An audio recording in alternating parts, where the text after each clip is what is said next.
ką daryti ir ko nedaryti, kad surinkti daug stories peržiūrų.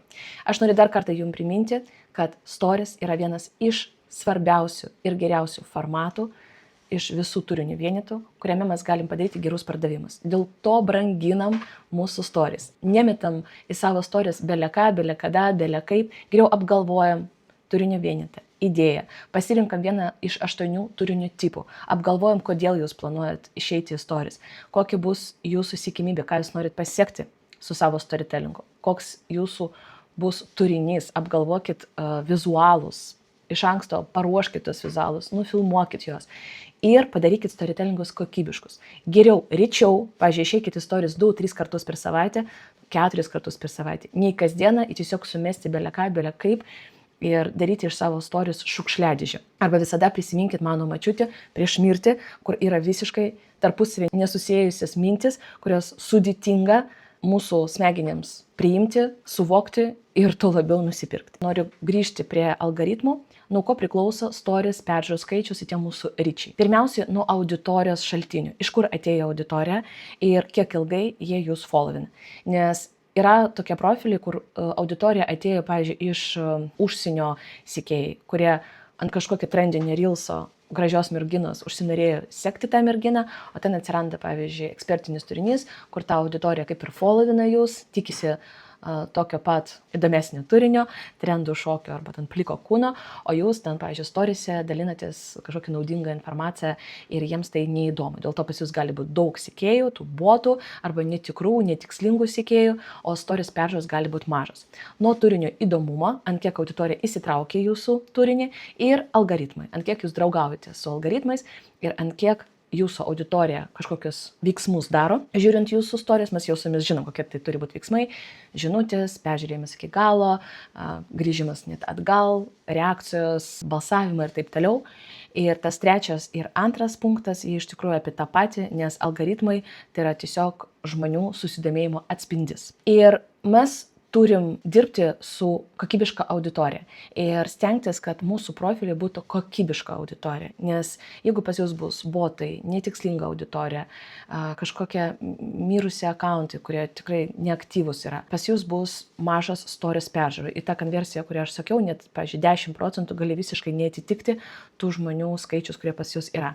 Dėl to mums reikia, kad surinkti tokį šiltą, lojali auditoriją, reikia daryti nuolat reelsus, pirkti mokamą reklamą, dalyvauti kokybiškose kolaboracijose su kitais kūrėjais, kurie yra aktyvūs, daryti tokį turinį gerą, kad mūsų turinį norėtų žmonės dalintis, repostinti, nedalyvauti jokiuose gyvose, jokiuose konkursuose, jokių būdų nereaguoti žinutės, kada jums siūlo nusipirkti sekėjus, nepririnkti nedaug dėvio kažkokių botų ir nesistengti tiesiog auginti auditoriją, kad auginti.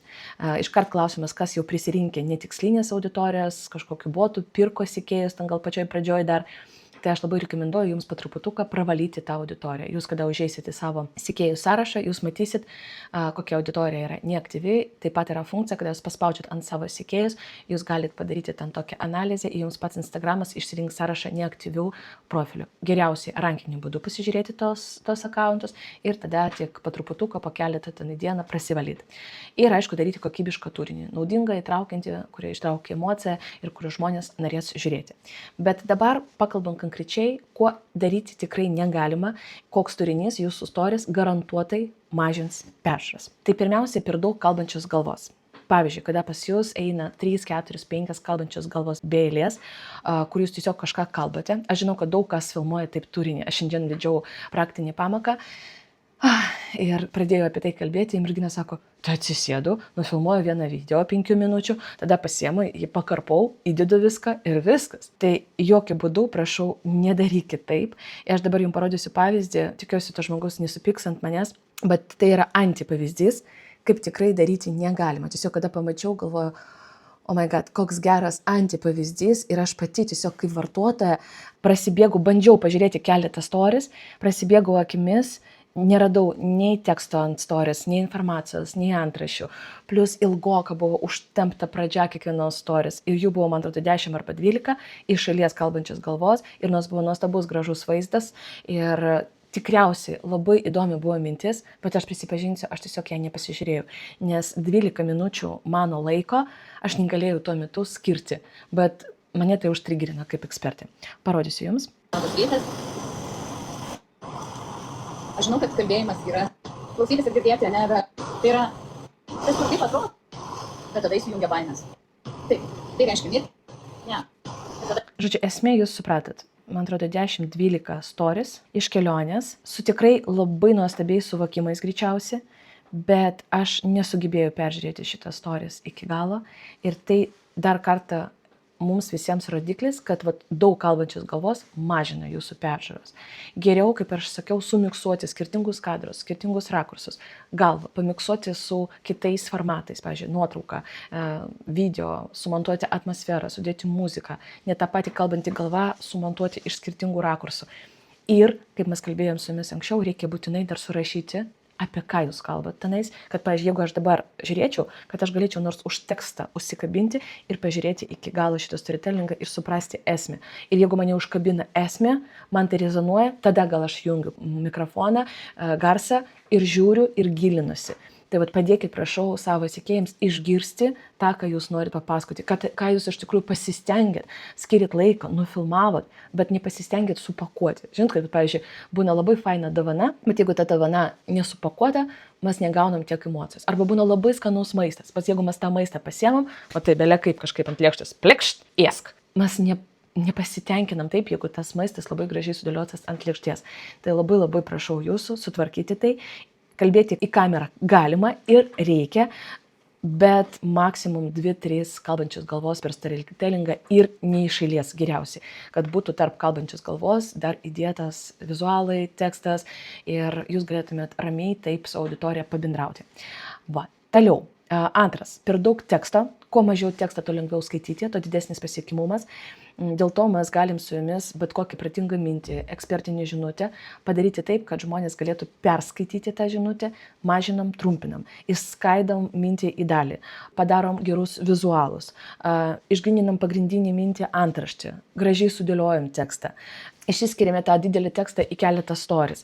Tai kuo mažiau tekstą, to geriau, mes apie tai jau su jumis prisiminam iš praeitų pamokų ir mes iš tikrųjų su jumis visi turim tokį tą klipinį mąstymą, kada mes ir matom, ir girdim, ir greitai nuskanuojam tą, ką matom, nuskanuojam tekstą. Ant šito principą dirba visa mokama reklama. Jūs nematėt greičiausiai banerį, kur yra per daug prikeltą tekstą. Nes nieks tokius banerius, tokią reklamą neįleistų. Toliau, per daug pratingo ir labai sudėtinga turinio. Žinot, yra tokia problema, kada žmonės deda į savo socialinius tinklus tik tai, apie ką jie geriausiai žino, savo tik ekspertiškumą, savo temą.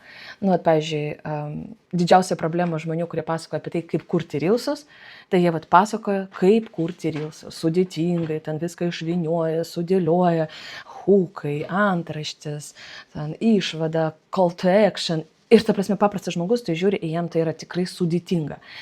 Ir tai yra siaura tema ir nelabai visiems įdomu.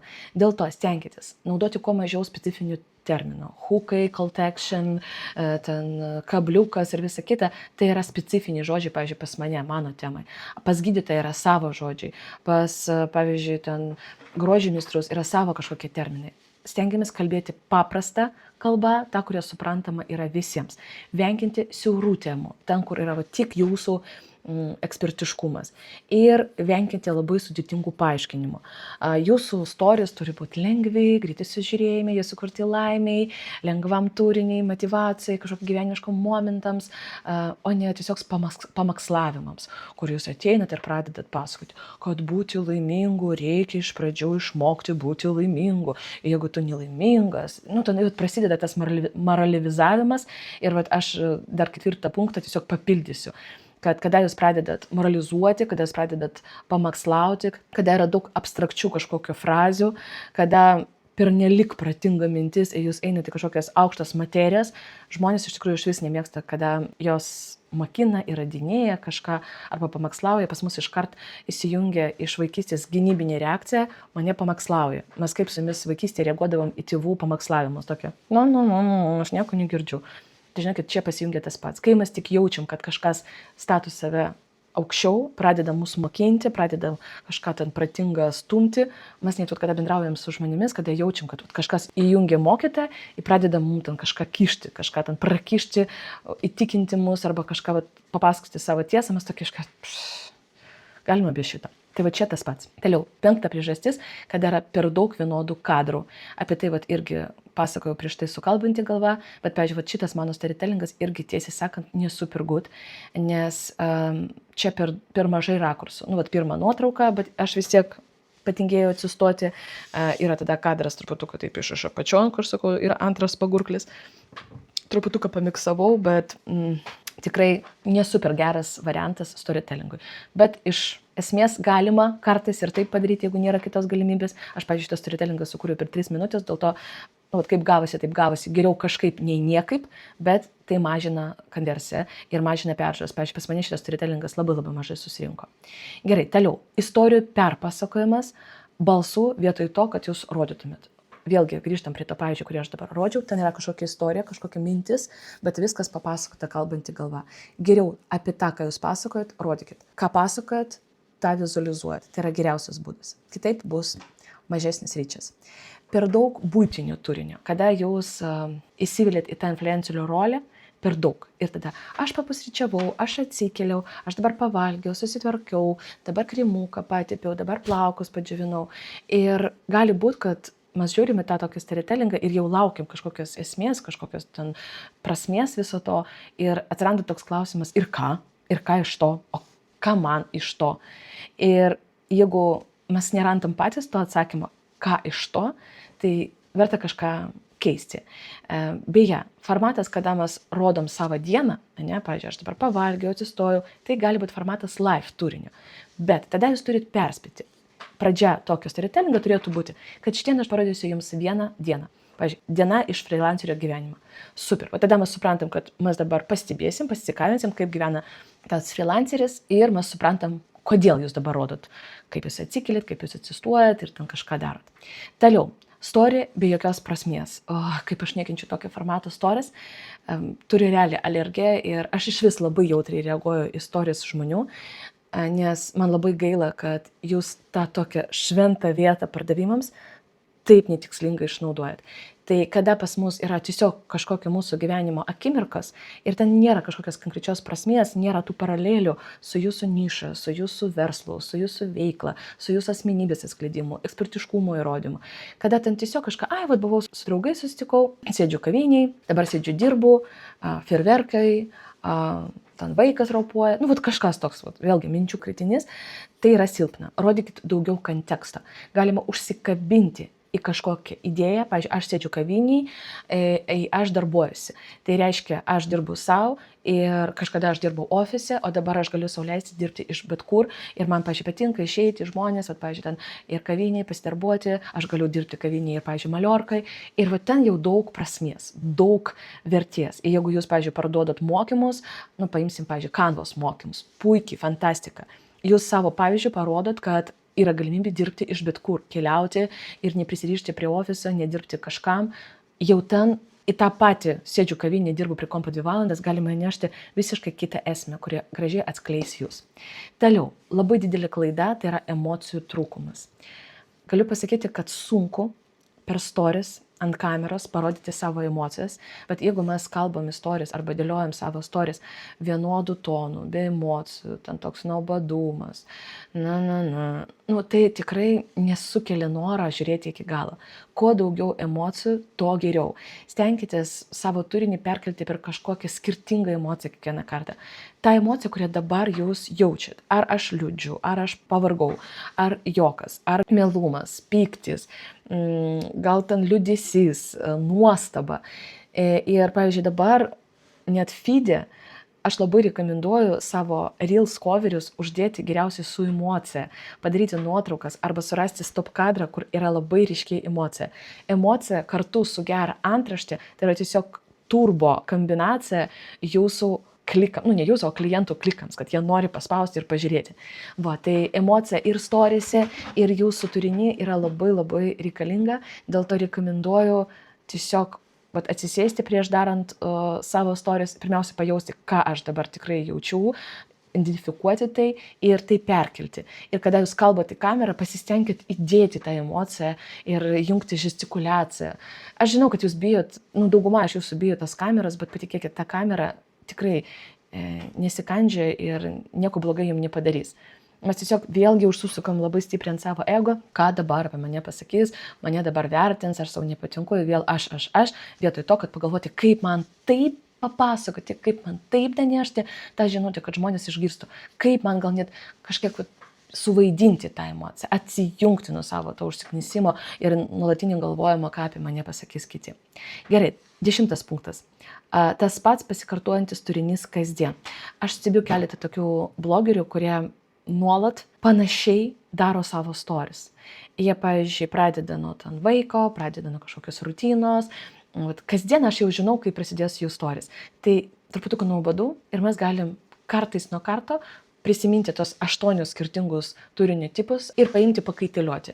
Tada pas jūs bus toks didesnis netikėtumo faktorius ir bus stipresnis susidomėjimas ir peržiūros. Stipriai mažina stories tiesioginis pardavimas. Geriau įkelti keletą live storių, kažkokią įžangą, kažkokias problemos sprendimą savo storiuose, ne iškart kalti pardavimą. Aš, pavyzdžiui, kalu pardavimą tik tada, kada man reikia daryti priminimą apie pardavimą ir stengiuosi tai padaryti per vieną stories ir tiesiog įkelti. Dar papasakosiu jums vieną dalyką, kuris stipriai mažina stories, peržiūras. Tai neoriginalus turinys pirmam stories. Kada, pavyzdžiui, jūs įkelit reelsą ir pasiėmėt tą reelsą, net iš savo feedą persidalinat į stories. Algoritmai vertina ir brangina originalų turinį. Persidalinimas iš reelsų į stories jau yra persidalinimas, jau neoriginalus sukurtas turinys. Dėl to į pirmą stories aš labai rekomenduoju dėti nepersidalintą kažkino turinį, kažkino reelsą, kažkino kolaboracinį stories, nežinau, kažkokį ten kitą turinio vienetą, o tiesiog paimti ir sukurti tą stories video nuotraukos formatu. Ir jeigu jūs norit kažką persidalinti, tegul ta stories bus antra. Tai padidins jūsų peržiūras. O pardavimus irgi reikia padaryti taip, kad prie jos galima būtų privesti.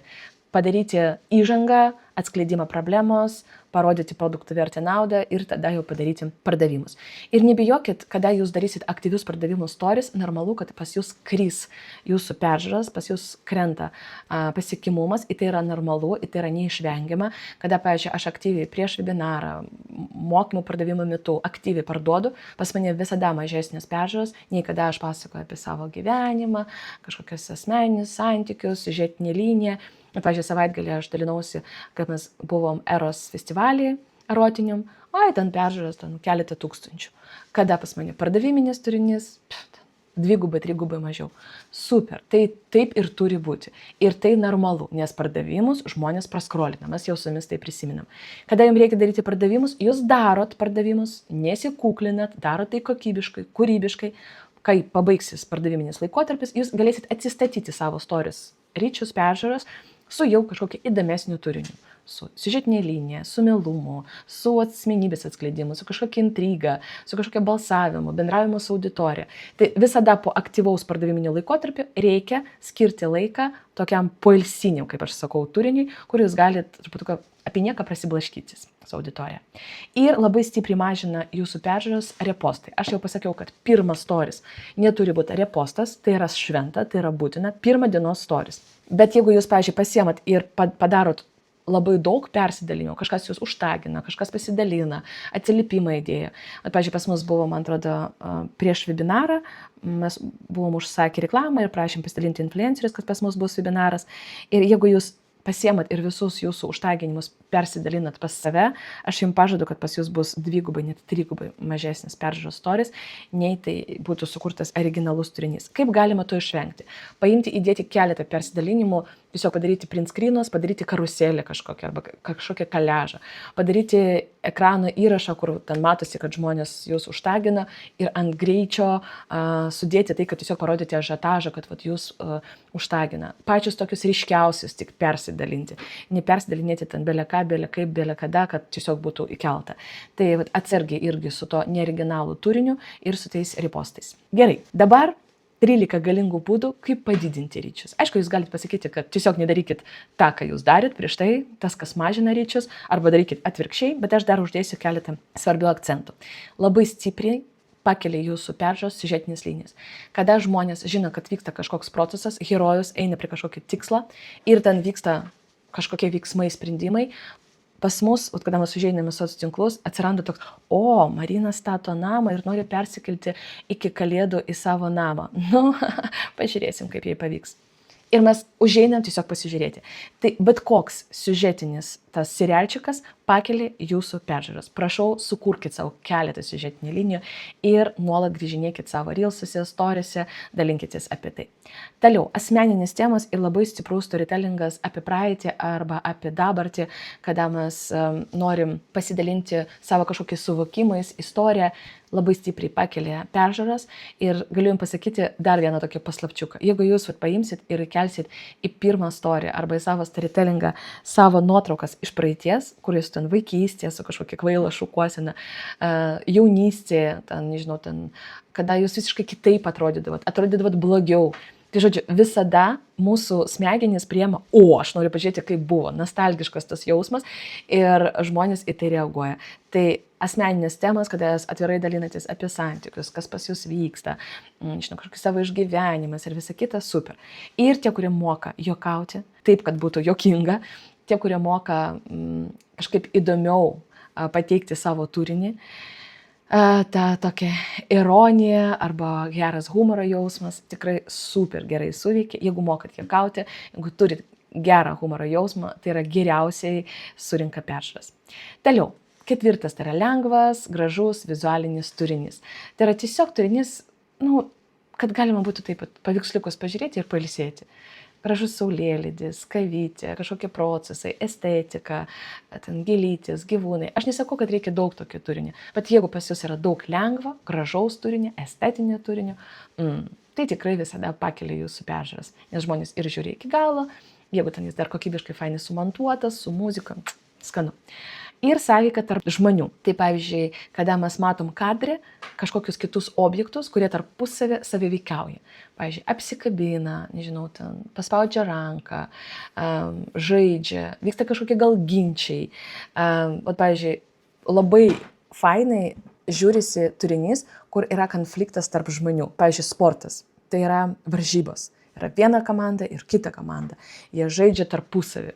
Super. Ir mes žiūrim visi, ko baigsis tas ginčas, sportinis ginčas. Aš galiu pasakyti, kad mes su Akvilė irgi naudojam šitą įrankį, kada darėm savo produkto paleidimą. Mes prieš atidarant pardavimus padarėm tokį seriją reelsų, kur mes atrodo konfrontuojam, kur yra aš kaip personažas Tundra, kurie nesupranta, kaip naudoti dirbtinį intelektą, yra Akvilė, kurie moka tai daryti. Ir net mes padarėm tokį reelsą, kur pasakam, kaip mes susipažinom ir čia irgi jaučiasi tokia konfrontacija. Daryti, nes norėjo mano sekėjai. Mes susipažinom, kai aš šitą ubagėlę prigvibiau pavežti iki Kauno į renginį.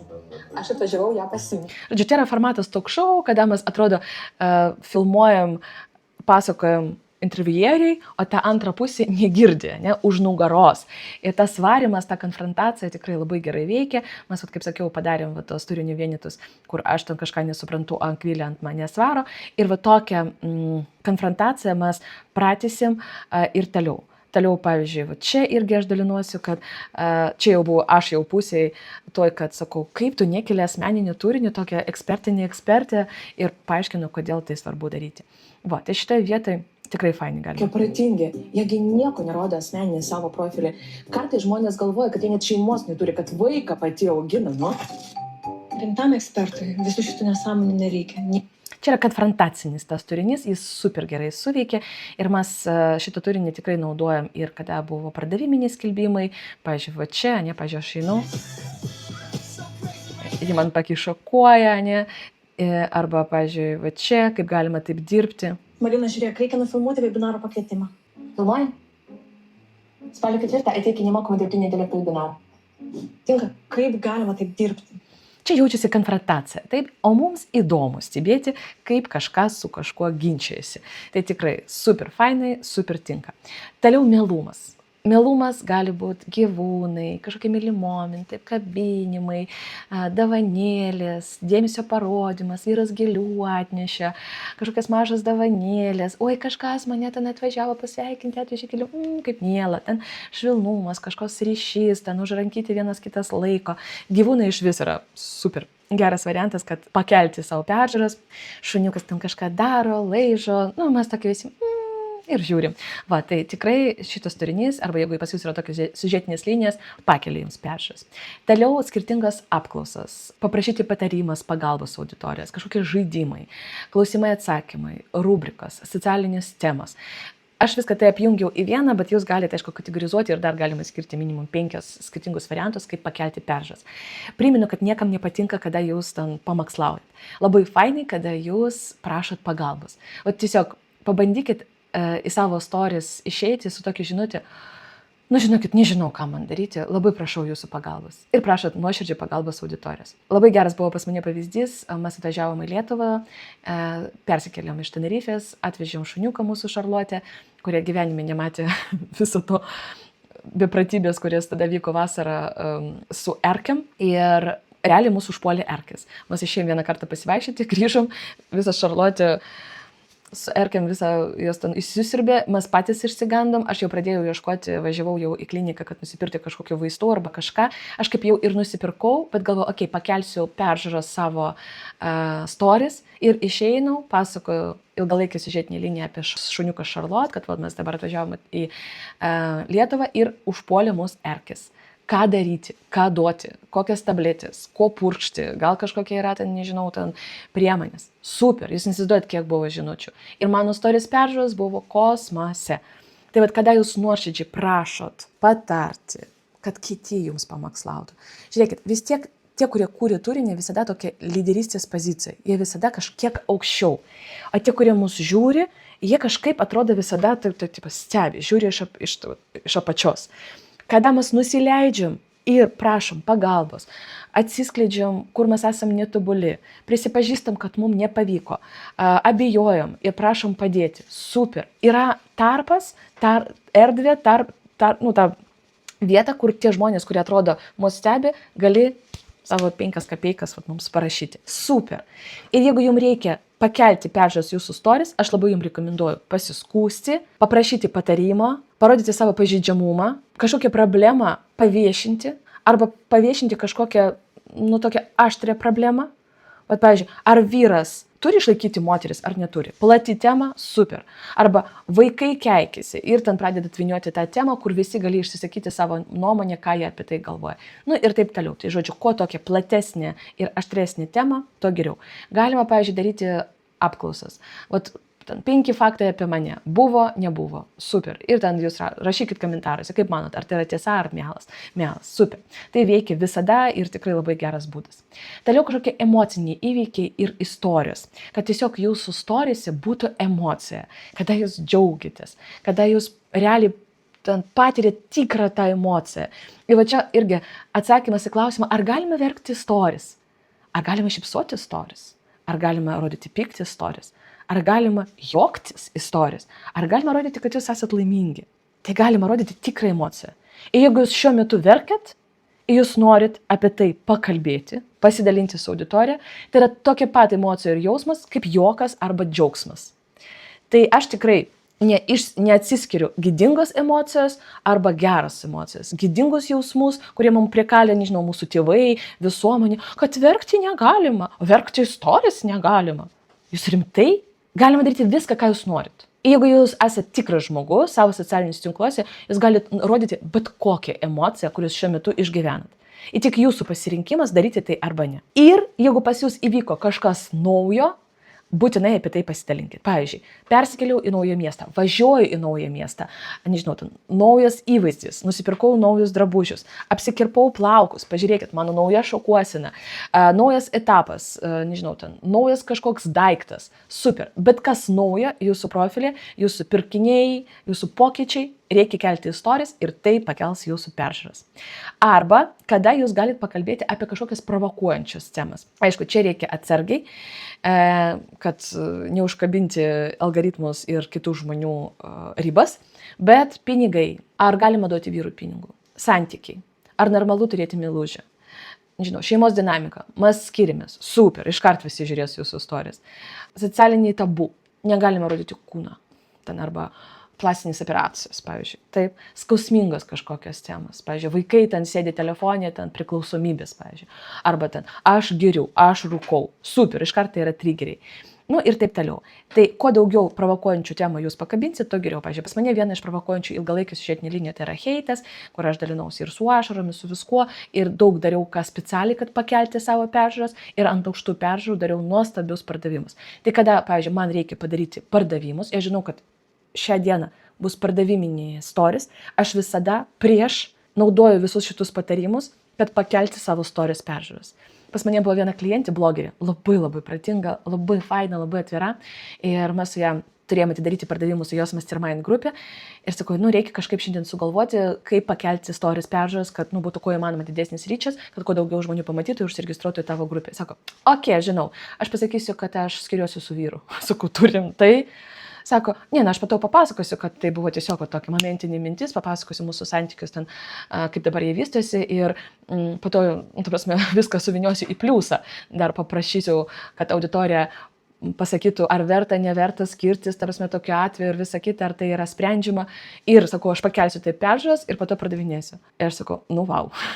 Wow, sakau, net man tai yra jau too much. Jie taip padarė, pakėlė savo peržiūras, nuostabiai pardavė. Ir ten iš tikrųjų pas ją buvo tos mintis ir buvo tokia problema šeimoje. Tiesiog, jie antiek atvira ir antiek moka taip sudėlioti tos visas temas ir jausmus, kad tiesiog man reikia dar iš jos mokintis. Toliau, kažkokie neįprasti įvykiai. Viskas, kas jums atrodo netikėta, neįprasta, stebinanti. Viską filmuojam, viską darom. Jums pakilo emocija, jums yra wow efektas, jūs iškart ima telefoną, filmuojat ir galima iš to dėlioti savo storytellingą arba nuo to pradėti savo storytellingą. Dar labai fainai suveikia visokias ekskursijos, apžvalgos, išpakavimai. Fantastika. Kažką nusipirkot, turit dėžutę, to aš išpakuosiu dėžutę. Pavyzdžiui, aš pirkau naują kompą, specialiai viskas pasiėmiau, nufilmuoju, kompas, visiems cikava iš tikrųjų. Tai kažkokios kelionės, apžvalgos kelionės. Kodėl mes filmuojam rumturus? Visiems cikava kaip ten viduje. Arba kažkas ragaujat, kažką darot neįprasta, ir jums patiems yra įdomu. Patikėkit, auditorija bus irgi įdomu. Tai nuoširdžiai rekomenduoju daryti visus išpakavimus, apžvalgos, ekskursijas, rumturus ir viskas, kas jums yra nauja. Ir konfliktai ir priešingų nuomonių susidūrimas. Kada žmonės tarpusavį realiai konfliktuoja arba vaidina, kad konfliktuoja. Aš, pavyzdžiui, rodžiau jums jau reelsus mūsų su Akvilė, ir ta konfrontacija, suvaidinta konfrontacija tikrai labai stipriai įtraukia, nes mes bandom atspėti, ar jie rimtai ten taip turi tokį santykį, ar jie vaidina, arba mums tiesiog įdomu stebėti, žiūrėti. Mūsų smegenys priprato tiesiog prie tokio elgesio, mes iš vaikystės stebėdavom, kaip mūsų tėvai konfliktuoja šeimoje, kaip, pavyzdžiui, klasiokai konfliktuoja, kaip darbe. Žodžiu, mums tai yra serialčikas. Ir visi filmai pastatyti ant konfliktų, ant problemų ir sprendimų tų konfliktų. Tai čia socialinis tinkluose tai irgi nuostabus būdas. Tai dabar jūs žinote visus pagrindinius principus ir būdus, kaip kelti stories peržiūras, kaip mažinti, nenaudokit šitus patarimus, naudokit juos atvirkščiai. Ir dabar vienintelė, ką jums lieka, tai visą tą, ką jūs sužinojat, praktiškai taikyti, darant savo stories.